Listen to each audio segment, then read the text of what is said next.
Le fiaccole intorno al tripode allestito davanti al Tempio della Concordia, uno dei momenti più significativi della festa del mandorlo in fiore, testimonianza dei valori universali della pace. Presentati stamani i dati del polo territoriale di Agrigento alla presenza del rettore dell'Università di Palermo Midiri, le immatricolazioni in aumento, 2 nuovi dottorati e avvio di un corso universitario per i detenuti di Petrusa. Ieri a Casa San Filippo la conferenza internazionale Scenari di Pace, il Rotary Club di Agrigento inaugura il Giardino della Pace alla Valle dei Templi.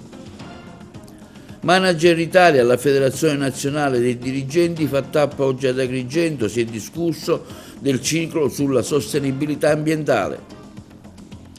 Saranno realizzati 5 nuovi dissalatori in Sicilia per garantire l'approvvigionamento idrico, è quanto affermato dal Presidente della Regione Renato Schifani. Oggi giornata mondiale contro la violenza sugli operatori sanitari, l'Assomed di Palermo organizza una campagna di sensibilizzazione sul tema.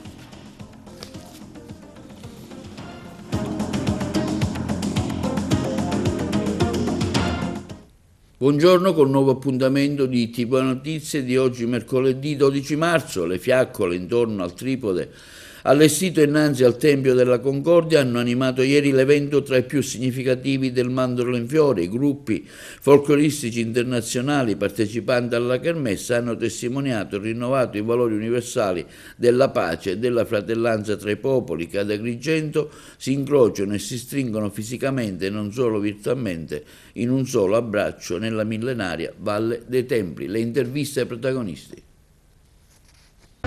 Con l'accensione del tripode entra nel vivo la Sagra 2025. E anche stasera stiamo celebrando questa manifestazione meravigliosa, si inizia proprio nel vivo con l'accensione del tripode, un'accensione che va avanti da 77 anni, un segnale forte di pace e di concordia che diamo al mondo intero. Non immaginavo che ci fosse un bagno di folla così come questa sera, rimango meravigliato e soprattutto sono entusiasta anche io di questo momento di unione tra tanti popoli, ma soprattutto la rispondenza da parte della cittadinanza. Questo è una nota di merito e quindi di complauso a tutti coloro che si sono adoperati per questo momento importante. Il momento più suggestivo, secondo me, ho sempre dato nelle nostre organizzazioni un significato particolare, un'enfasi particolare a questo momento perché per me è il più bello, il più significativo di tutta la manifestazione. Dal Tempio della Concordia quest'anno parte un messaggio ancora più forte di pace perché il mondo ne ha bisogno, c'è guerra in moltissimi paesi, tanta gente soffre. Oggi assisterete a una cerimonia particolare, inedita, mai vista prima, è differente da tutte le altre. Ma ancora c'è tanta carne al fuoco da qua a domenica? Assolutamente sì, vi invitiamo per strada, la sagra sarà tutta per strada. Riccardo Cagicia entra nel vivo la sagra con l'accensione del tripode, lei è responsabile un po' di tutta l'organizzazione? Sì, questa sera è una giornata splendida, ricca di gioia, di colore e di tutti i gruppi provenienti da ogni parte del mondo per accendere questo fuoco, un fuoco che simboleggia la pace nel mondo, ma in questo momento tutti i popoli hanno bisogno di questo meraviglioso messaggio che parte dal Tempio della Valle della Concordia che simboleggia la pace nel mondo. I bambini del mondo hanno fatto da protagonista, stamattina abbiamo visto Sold Out alla Palacongressi. Sì, stiamo registrando soltanto tutti gli spettacoli, tutti i matinei, stamattina siamo come anche ieri mattina, ma anche avremo altre 1000 persone domani mattina, sono tutte le scolaresche che stanno venendo da tutta la Sicilia a vedere il Festival dei Bambini del Mondo. Quest'anno, come negli anni passati, i Bambini del Mondo anche partecipi della fiaccolata, perché i Bambini del Mondo trasmettono sempre quel messaggio di pace, di solidarietà e di concordia che dovrebbe stare alla base di tutto. E stasera tra gli appuntamenti in programma al Teatro Pirandello una serata dedicata al folk dell'America Latina. Presentati oggi presso la sede distaccata del Polo Territoriale di Palermo ad Agrigento alla presenza del Rettore di Università di Palermo Massimo Midili, i dati relativi alle iscrizioni negli ultimi 3 anni, il 20% in più di immatricolazioni e il 50% in più di iscritti, 2 nuovi dottorati per la valorizzazione dei beni ambientali e di infermieristica e l'avvio del Polo Universitario Penitenziario, l'inaugurazione entro l'anno della sede in via Atenea, le interviste. Professore Tuzzolino, oggi si presentano i nuovi corsi, il bilancio e anche la prospettiva di quello che sarà il Polo Universitario di Agrigento nel 2025. Sì, è molto interessante e anche importante che oggi sia con noi il magnifico Rettore, perché l'Università di Agrigento deve mostrare quello che è stato in questi 3 anni, dalla nostra governance, anche dal mio insediamento come presidente qui, per la crescita che c'è stata per quanto riguarda il numero degli studenti e soprattutto per l'offerta formativa rinnovata che vede tornare qui ad Agrigento i corsi che riguardano l'archeologia, i beni culturali e il patrimonio culturale. E quindi secondo me è un momento importante in cui, al di là di qualche problema che la città dà purtroppo per quanto riguarda i servizi, per quanto riguarda le infrastrutture, ma questo non è un problema che nasce oggi, noi mostriamo che c'è una grande vitalità da parte nostra e c'è soprattutto un gradimento degli studenti per quanto riguarda la didattica. Sono molto contenti. Io ho trovato qui quasi 400 studenti e ne ho attualmente 1080, cioè più di 1100 compreso, non considerando anche quelli che non sono iscritti al primo anno.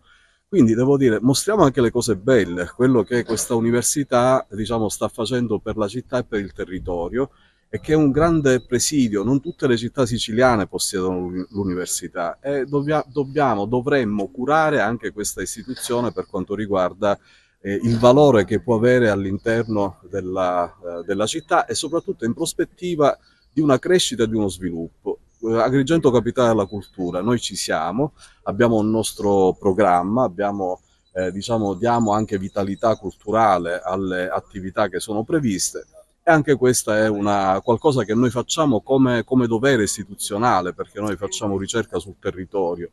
Presenteremo anche progetti su Agrigento 2050, cioè dare una prospettiva reale su quello che potrà essere la città a partire dalla sua storia, a partire dalla sua archeologia. Presidente, c'è un'importante novità che riguarda il mondo carcerario. Sì, una delle novità che oggi annunceremo è questa possibilità di dare ai detenuti di studiare all'università. L'Università di Agrigento offrirà anche questa opportunità che, ricordo, è un'opportunità data solo ai grandi atenei e alle grandi città. Quindi noi dimostriamo che anche in una città come Agrigento, non affatto periferica ma centrale per quanto riguarda il suo ruolo culturale, diamo la possibilità ai detenuti di studiare all'università. Che fosse anche un solo laureato, io sarei la persona più felice del mondo. Assolutamente sì, noi crediamo in linea generale nella crescita dei nostri poli territoriali, io li chiamo territoriali e non decentrati come era nel passato, perché sono fortemente convinto che la forza della cultura, del territorio può portare veramente aria nuova in questi poli universitari che stanno per essere interpretati dai nostri ragazzi in maniera molto positiva. Registriamo anche quest'anno anche ad Agrigento un incremento del 20% delle iscrizioni.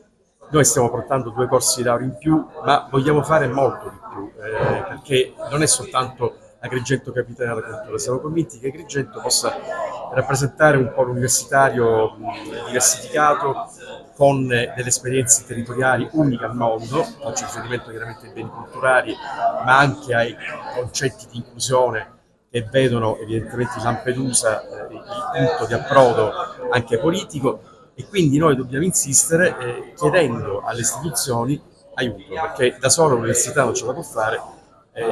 C'è un consorzio universitario che purtroppo ha da anni alcuni problemi e quindi la nostra politica adesso deve evidentemente rivolgere a una politica più esterna, quella regionale, che deve prendersi a cura le sorti dell'università con la logica di non far espatriare i nostri figli ma tenerli a casa. Quali le novità per il prossimo anno? Il prossimo anno avremo 2 corsi di laurea che sono legati, uno ai beni culturali, l'altro al turismo, e quindi sono 2 temi che a Agrigento sono fondamentali, e poi l'organizzazione di un dottorato di ricerca assolutamente innovativo, quindi non soltanto corsi di laurea ma anche corsi integrati, altre offerte formative che sono importanti. Abbiamo dei contatti col polo penitenziario, quindi abbiamo l'intenzione di cominciare, come abbiamo fatto a Palermo, che è successo il riaddestramento di chi purtroppo ha avuto meno fortuna. Abbiamo un importante rapporto con l'ASP di Agrigento, dove intendiamo avere nuovi locali per tutte le discipline infermieristiche, che quindi avranno nell'ospedale di Agrigento evidentemente un punto di ritrovo molto importante. Dottore, spesso c'è un vulnus nelle comunicazioni relativamente alle cose che fate. Si conosce ben poco da parte delle vostre iniziative. Questo ce ne facciamo ovviamente colpa, ovviamente dobbiamo cambiare la nostra comunicazione, ma anche la mia presenza qui oggi vuole essere una testimonianza di attenzione, di volontà di crescita e di collegamento con le istituzioni locali, perché ribadisco, se queste cose non le facciamo insieme, con la scuola da una parte, col territorio, con la prefettura, col sindaco e con la regione, non riusciamo poi a entrare come vorremmo nel territorio. A proposito della sede di Via Atenea? La sede di Via Atenea finalmente daremo oggi una notizia importante, perché sarà completata entro l'anno, io spero a settembre, e quindi avremo finalmente una sede prestigiosissima, dove non solo faremo corsi di laurea, ma faremo anche mostre, esposizioni, quindi diventerà un polo culturale di primo livello. Grazie. E sullo stato dell'Università di Agrigento abbiamo sentito il parere del segretario provinciale della CGIL, Alfonso Buscemi, spesso in disaccordo con le politiche di gestione della struttura. Spesso lei, come rappresentante e segretario della CGIL, è stato fortemente critico verso la gestione del polo e del consorzio universitario. Come mai? Sì, noi abbiamo denunciato una lunga serie di mancanze e di carenze per quanto riguarda i servizi. Dal punto di vista della didattica non abbiamo mai avuto difficoltà ad apprezzare, compreso oggi, la presenza del magnifico rettore di 2 nuovi corsi laurea, perché questo è un investimento per il nostro territorio e noi lo apprezziamo. Il problema serio sta nel fatto che ai corsi di laurea non viene mai riconosciuto anche l'esigenza di garantire i servizi ai ragazzi. Quindi questa gestione che dovrebbe andare a braccetto tra l'università e il consorzio ECUA invece crea grossi imbarazzi. Naturalmente siamo intervenuti più volte anche rispetto alla difficoltà economica del consorzio. E noi sappiamo che ci sono ben 2 problematiche aperte di milioni di euro, uno anche con l'università che si trascina da molto lontano e non sono riusciti nel tempo a chiuderla, e l'altro con la provincia che vanta a suo dire anche un credito. È chiaro che sono queste 2 vertenze delle fibrillazioni forti che non lasciano sereni le CUA, non lasciano sereni le famiglie che decidono di lasciare i figli qua ad Agrigento, e ben vengano. Ecco, noi rinnoviamo l'invito al consorzio e all'università soprattutto di dialogare e trovare le soluzioni che non possono passare solo esclusivamente attraverso i soci delle CUA. Noi abbiamo 5 sindaci e la Camera di Commercio a reggere questo consorzio, ai quali va anche qui il nostro apprezzamento. Però sappiamo le difficoltà degli enti locali, e se tutti i soldi che necessitano per la gestione del consorzio universitario dovessero essere a carico dei comuni, vuol dire che hanno fallito. Ancora una volta questa martoriata terra rischia di perdere una qualcosa che parla di futuro e non parla di clientelismo, non parla di accattonaggio, non parla di meschinerie di questa natura. Ecco perché il nostro invito anche alla politica di occuparsi un po' di più nei limiti che gli è permesso. Speriamo adesso con l'elezione del presidente della provincia che ci sarà a fine aprile, si possa ritornare come libero consorzio all'interno di questo consorzio ed avere anche un altro riferimento. Agrigento, capitale italiana della cultura 2025, ha ospitato ieri nella sala conferenze di Casa San Filippo la conferenza internazionale Scenari di pace, il ruolo dei popoli e della cultura nell'ambito della 77esima edizione del Mandorlo in Fiore, l'evento organizzato dalla DMO Valle dei Templi. Noi abbiamo seguito la conferenza. Fabrizio Lagaipa, amministratore del distretto, che è stato colui che ha voluto fortemente questa conferenza sulla pace con qualificati attori. Abbiamo fatto questa seconda edizione della conferenza Scenari di Pace, il ruolo dei popoli e della cultura, che si incardina a pienissimo titolo nello spirito del Mandorlo in Fiore, della celebrazione di oggi, dell'accensione del triplo dell'amicizia. Oggi parlare di pace diventa di particolare attualità. Si discute nel mondo di riarmi da 800 miliardi di euro e quindi credo che il dovere di tutti sia quello di dire no a una cultura della guerra, ma anzi dire sì a una cultura della pace, a una cultura della tolleranza, e di indurre, suggerire a chi ha la responsabilità delle scelte più importanti di avere una lucidità, un occhio come dire, fisso sull'obiettivo, che è quello della pace globale per tutti. Come valuta questa iniziativa di Agrigento per la festa del Mandorlo, una conferenza stampa sulla pace nel mondo?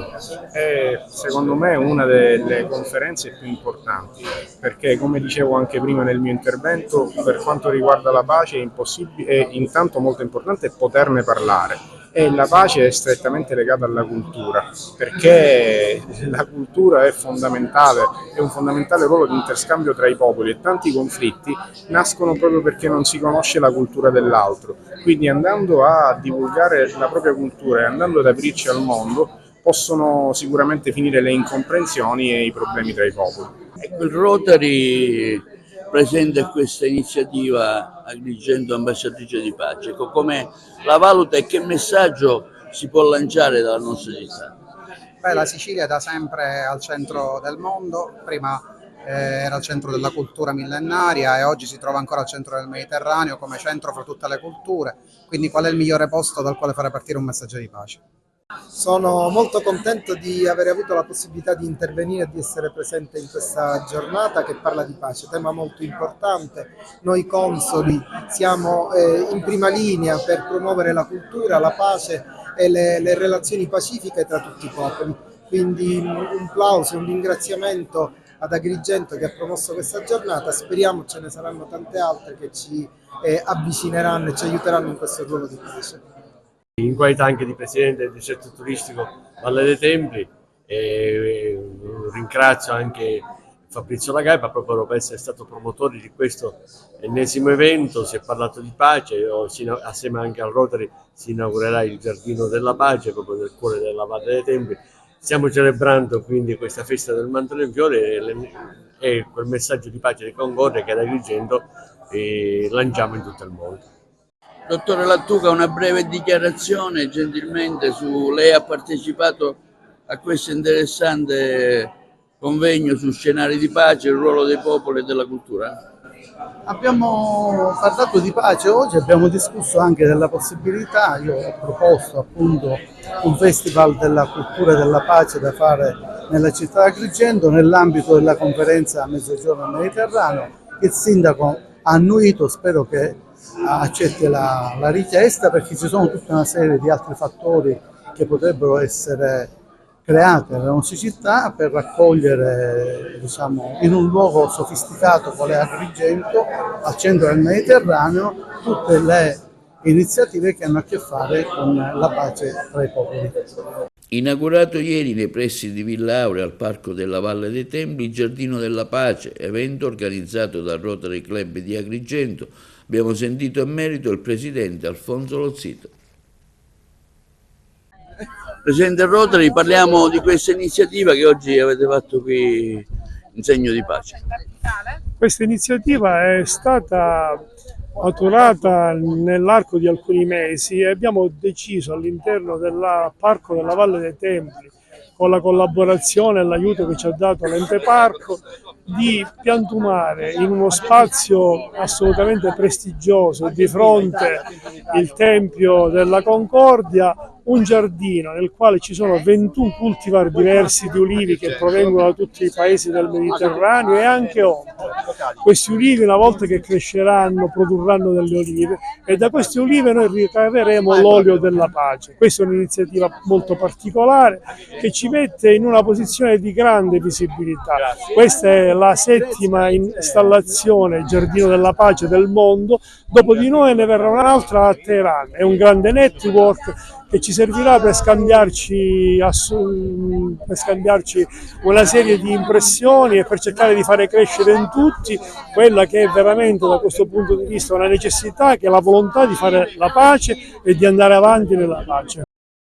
E nell'aula Rosario Livatino del Palazzo di Giustizia di Agrigento si è svolta ieri la solenne cerimonia di insediamento del nuovo presidente del Tribunale, Giuseppe Melisenda Giambertoni. Lo abbiamo intervistato. Nell'aula Livatino del Palazzo di Giustizia di Agrigento si è svolta ieri la solenne cerimonia di insediamento del nuovo presidente del Tribunale, Giuseppe Melisenda Giambertoni. Agrigento è la mia città e ho la fortuna di godermela nel suo splendore, abitando nel cuore della Valle dei Templi. Sono qua per servire i cittadini e dare risposte alle loro esigenze di giustizia. Queste le prime parole del suo primo intervento. Per il magistrato già presidente facente funzioni della Corte d'Appello di Caltanissetta si è trattato di un ritorno a distanza di 7 anni dopo essere stato alla guida della prima sezione penale del Tribunale agrigentino. Ad apertura del suo discorso il neopresidente ha omaggiato Rosario Livatino nell'aula intitolata al giudice ucciso dalla mafia. Quest'aula mi emoziona per il ricordo di Rosario, di cui purtroppo mi resta in mente il grande dolore di avere visto il suo cadavere. Il neopresidente ha poi firmato il verbale che attesta il suo insediamento davanti al collegio dei giudici presieduto da Wilma Angela Mazzala. L'aula Livatino era gremita di autorità locali e provinciali, vertici delle forze dell'ordine, magistrati, avvocati e personale amministrativo del Palazzo di Giustizia. L'agrigentino Giuseppe Melisenda Giambertoni, di 61 anni, ha preso il posto di Pietro Maria Falcone, andato in pensione. Sentiamolo in questa intervista, dove era presente in occasione della conferenza sugli scenari di pace. Mi può rilasciare? Che sono felice di esserci e sono felice di rappresentare un'istituzione che rende Agrigento, come tante altre istituzioni, una città vivibile. Ecco, oggi anche la partecipazione a questo convegno è un momento bello, no? Certo. Da Agrigento parte un messaggio di pace, come lo è sempre stato. È un antidoto contro un veleno, una cultura, correttamente. Sente, come intenderà intraprendere la sua attività di presidente del Tribunale? Io lavoro da 36 anni, come ho sempre fatto, ogni giorno cercando di fare il meglio che posso. Manager Italia, Federazione Nazionale dei Dirigenti, Quadri ed Executive Professional del Commercio, Trasporti, Turismo, Servizi, Terziario Avanzato, stamani ad Agrigento per il secondo appuntamento siciliano. Noi abbiamo seguito la conferenza. Manager Italia, Federazione Nazionale dei Dirigenti, Quadri ed Executive Professionali del Commercio, Trasporti, Turismo, Servizio, Terziario Avanzato, stamani ad Agrigento per il secondo appuntamento siciliano, dove si è dibattuto del ciclo La sfida della sostenibilità, stakeholder a confronto, si è parlato dei criteri ESG e di come coniugarli con la strategia aziendale per migliorare la produttività salvaguardando la sostenibilità. Ora, noi abbiamo attivato un percorso informativo del territorio siciliano relativamente all'ESG, quindi agli argomenti di sostenibilità. Abbiamo avviato un percorso a Catania, abbiamo inaugurato, abbiamo deciso di continuare a vedere da diverse angolazioni la problematica della sostenibilità. Oggi siamo ad Agrigento per parlare in particolare di quelle che sono le peculiarità che dovranno seguire le aziende nell'affrontare gli argomenti di sostenibilità. Continueremo sul territorio siciliano a giugno a Messina, a ottobre a Ragusa e finiremo e chiuderemo questo percorso a Palermo nel mese di dicembre. Oggi ad Agrigento si affronta il problema della sostenibilità, che è un tema quanto mai attuale, anche sotto il profilo squisitamente professionale, per il contributo che oltre ai manager anche i professionisti, le alte professionalità possono dare a supporto delle aziende per gestire la sostenibilità, che è un problema quanto complesso e che necessita di un approccio multidisciplinare. Ecco perché oggi abbiamo voluto coinvolgere tanti ordini professionali che sono qui oggi presenti, perché il tema della sostenibilità è appunto una tematica multidisciplinare che va affrontata con avuto riguardo alla complessità della problematica, con un approccio olistico e contestualizzato nell'ambiente in cui si opera. In questo gli executive professional intendono dare il loro contributo di alta professionalità a supporto delle aziende. Tra l'altro è una figura nuova questa, da quello che capisco. Assolutamente sì, tant'è vero che ci sono nuove figure come il Sustainability Manager, che è una figura professionale specifica, ce ne sono pochissimi in Italia e abbiamo diciamo il privilegio di rappresentarli come alte professionalità, così come i revisori legali che sono chiamati all'attestazione di sostenibilità, ma queste figure, che sono appunto nuove, necessitano di una forte componente professionale, ma anche di interagire con gli altri professionisti che sinergicamente lavorano sulla sostenibilità. Voi siete stati tra i promotori di questa iniziativa di Manager Italia. Il tema sulla sostenibilità ambientale è sempre attuale, oggi più che mai, tanto che proprio sulla tutela della biodiversità, per esempio, uno degli argomenti cardini della sostenibilità, si è dovuto pure legiferare modificando l'articolo 9.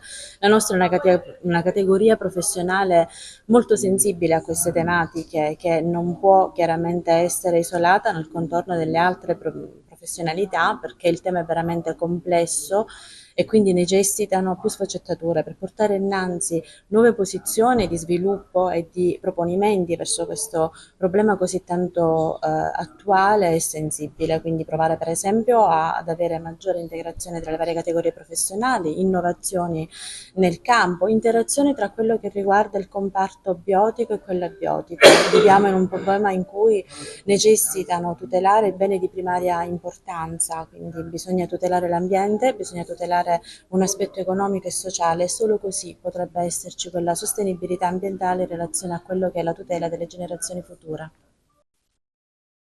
Quindi il tema fondante della questione è la sostenibilità, una sostenibilità che riguarda impatti economici, impatti di governance, impatti anche relativi alle attività economiche. Quanto impattano le nostre attività economiche sul nostro sistema? Qual è la sostenibilità? Quindi il tema fondamentale diventa quello della sostenibilità. Su questa sostenibilità si gioca almeno in due. Da una parte le imprese che stanno lavorando per implementare i loro processi, dall'altro i regolamenti nazionali, regionali e sovranazionali. Quindi l'orientamento a un tema comune che è quello proprio della sostenibilità. Nuovi dissalatori, la videodichiarazione del presidente Schifani, la nostra risposta concreta alla siccità e la realizzazione di 5 nuovi dissalatori fondamentali per garantire l'approvvigionamento idrico e affrontare con determinazione i cambiamenti climatici. Sentiamo lo stesso presidente Schifani. Care siciliane e cari siciliani, il cambiamento climatico è una realtà che non possiamo più ignorare. E la crisi idrica rappresenta una sfida sempre più urgente per la nostra terra. La prolungata siccità che da mesi colpisce la nostra isola ci impone di adottare soluzioni innovative e sostenibili per garantire un futuro più sicuro. Per questo abbiamo deciso di intervenire con un progetto strategico che mira a rendere più efficiente la gestione delle nostre risorse. La nostra risposta concreta e sarà la realizzazione di 5 nuovi dissalatori, fondamentali per garantire l'approvvigionamento idrico ed affrontare con determinazione i cambiamenti climatici. 3 di questi impianti verranno costruiti nei siti dismessi di Porto Empedocle, Gela, Trapani, che saranno finalmente riqualificati dopo 14 anni di inutilizzo. Gli altri 2 saranno impianti mobili destinati a Palermo, una città che necessita di soluzioni flessibili per rispondere alla crescente domanda di acqua. Per trasformare questo progetto in realtà abbiamo reperito risorse finanziarie significative. Grazie all'accordo siglato con il Governo nazionale, 90 milioni di euro provengono dal Fondo per lo sviluppo e la coesione. A questa somma abbiamo aggiunto 10 milioni di euro dal bilancio regionale, ai quali si sommeranno 170 milioni da parte dei privati con il sistema della finanza di progetto. Inoltre, altri 20 milioni di euro arriveranno da Roma per coprire la fase iniziale di avviamento e i costi di gestione del primo anno. Questo progetto non è solo un intervento infrastrutturale, ma un segnale concreto di impegno e responsabilità verso il futuro della nostra terra. Sappiamo che le sfide non mancheranno, ma abbiamo il dovere di agire con visione e determinazione, pensando alle generazioni future. Continueremo a lavorare con passione per garantire che la Sicilia affronti il cambiamento climatico con strumenti adeguati e costruisca un futuro più sostenibile per tutti. Ce la faremo, ci impegneremo tutti, ci riusciremo. Linea alla regia per la pubblicità. La Dante Alighieri di Agrigento incontra gli ordini professionali. Ha seguito per noi l'evento Margherita Trupiano. La Dante Alighieri oggi dialoga con gli ordini professionali per la crescita del territorio.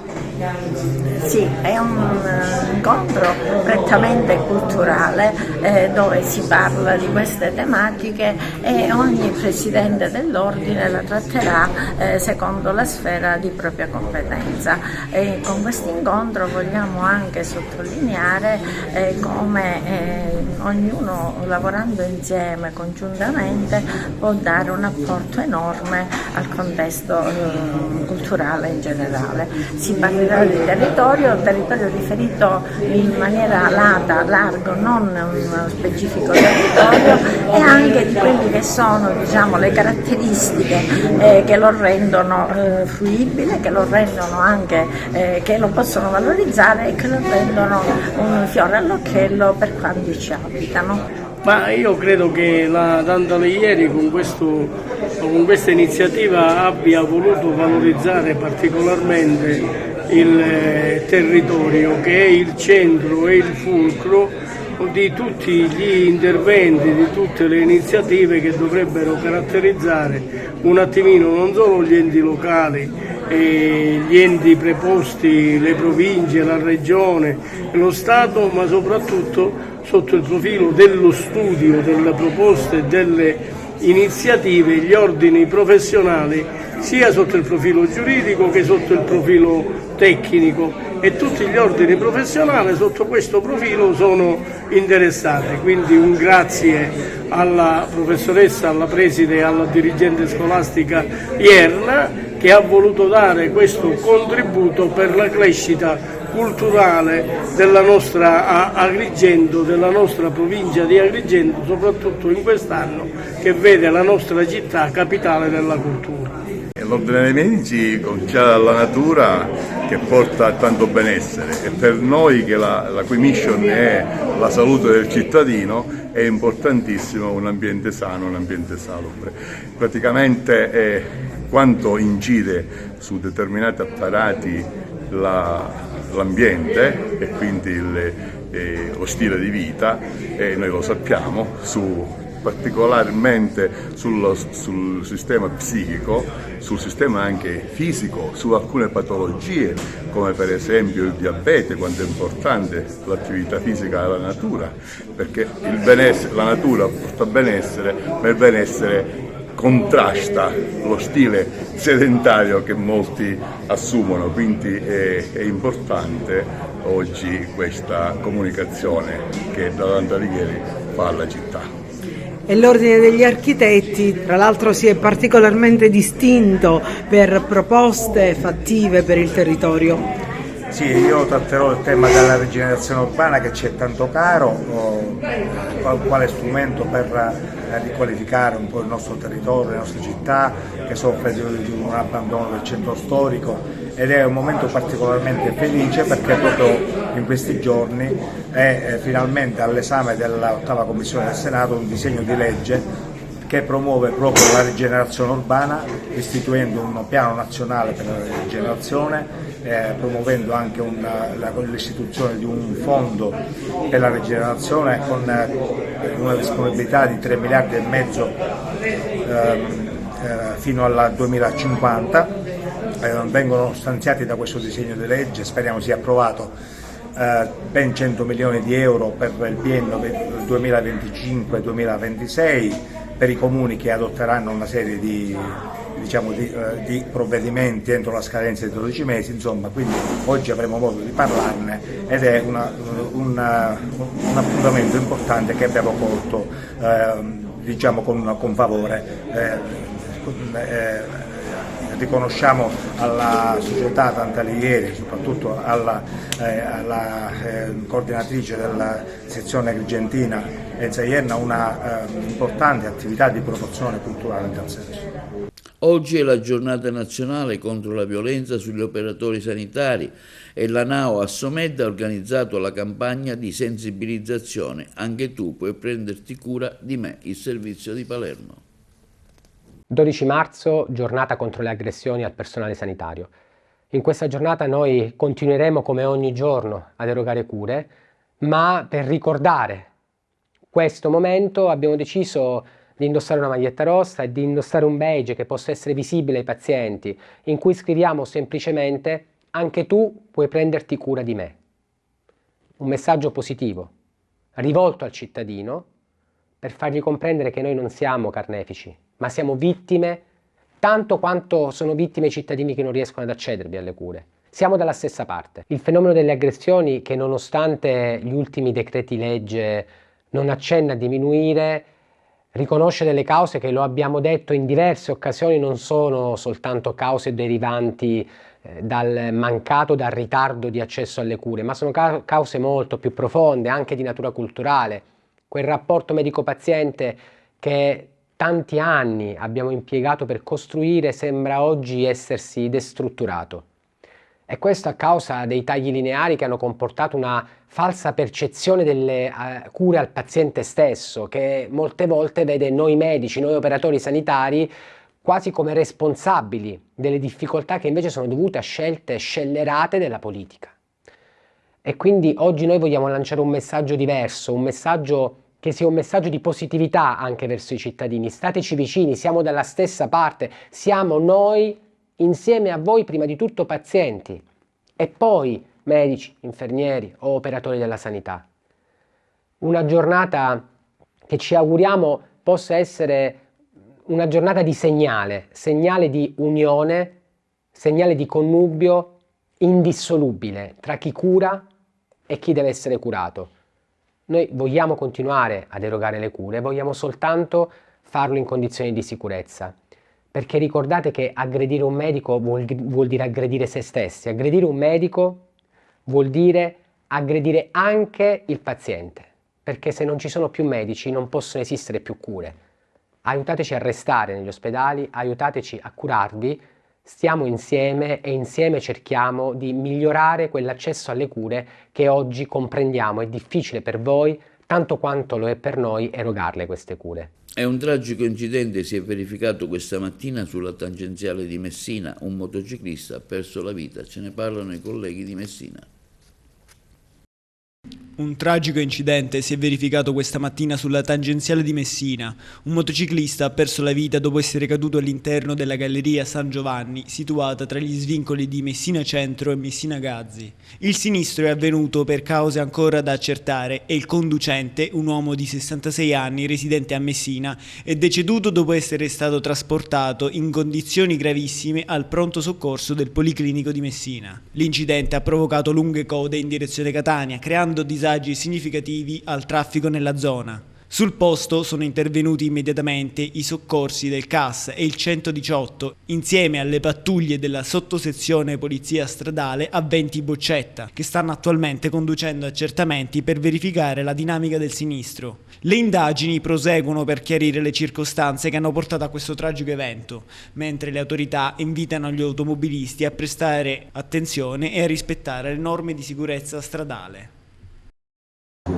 Vince il comune di Calatafimi Segesta con il progetto René e vi spiegheranno loro in sintesi perché è stato assegnato ad un comune un premio dedicato al terzo settore. Un progetto futurista, un progetto che in un primo momento sembrava utopia. È il frutto di un lavoro costante che l'equipe ha creduto e ha portato avanti. Gli obiettivi si raggiungono solo con il lavoro e con tanto sacrificio da parte di tutti. Un premio come la cooperativa più ecosostenibile d'Italia, riconoscendo la nostra validità sul territorio siciliano. Devo aggiungere che in questo caso il sacrificio equivale anche all'entusiasmo, perché quando si lavora su progetti di questo tipo ci si entusiasma, quindi il lavoro non è più un sacrificio ma è passione. Il centro si sta sviluppando, ha acquisito e sta facendo dei contratti di lavoro all'esterno, perché oltre a occuparsi del riutilizzo degli indumenti usati si sta aprendo ad altre strade. È una boutique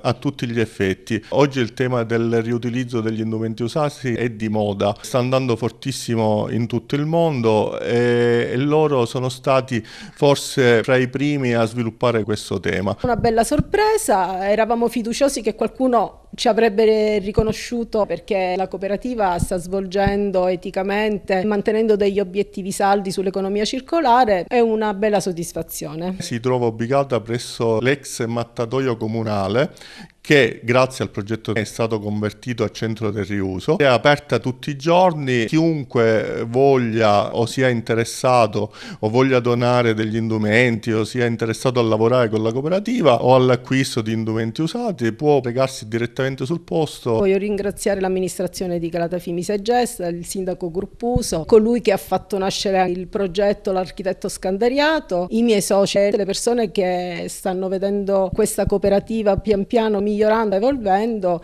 e che stanno avendo fiducia in noi, anche perché la cooperativa sta creando dei nuovi posti di lavoro sul territorio. È stata una bellissima notizia ricevere questa telefonata dicendoci che la Cooperativa di Brescia ci aveva selezionato tra i progetti migliori in Italia. Il comune di Calatafimi si è candidato descrivendo quello che ha fatto. Gli obiettivi sono tanti che dobbiamo raggiungere, però uno stimolo per migliorarci, per andare avanti, per credere maggiormente in quello che stiamo facendo. Ci dà tanta soddisfazione per il lavoro che abbiamo fatto e che soprattutto stanno facendo i ragazzi della cooperativa.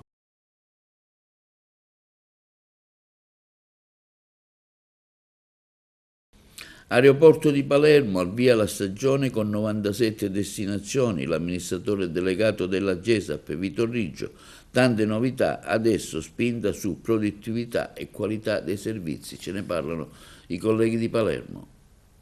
Sono 97 le destinazioni che collegheranno 26 paesi con l'aeroporto internazionale Falcone Borsellino di Palermo, 26 rotte nazionali, 69 internazionali e 2 intercontinentali, 36 le compagnie aeree che faranno viaggiare milioni di passeggeri dallo scalo palermitano, 8 le nuove rotte.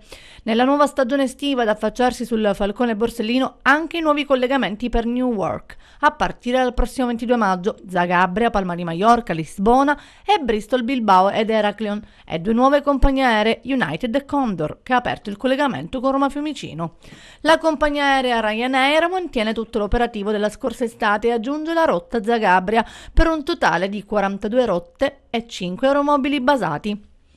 La stagione estiva sarà molto intensa, con una crescita importante di voli e passeggeri. L'andamento positivo degli ultimi 2 anni ha coinciso con l'aumento degli indici economici e infrastrutturali dell'aeroporto. Lo scalo di Palermo ha chiuso il 2024 con 8,9 milioni di passeggeri, più 10% rispetto al 2023 e più 9,36% di voli. La media dei passeggeri per volo è stata di 145. Segnali positivi anche dal traffico internazionale, cresciuto di almeno 320.000 unità rispetto al 2023.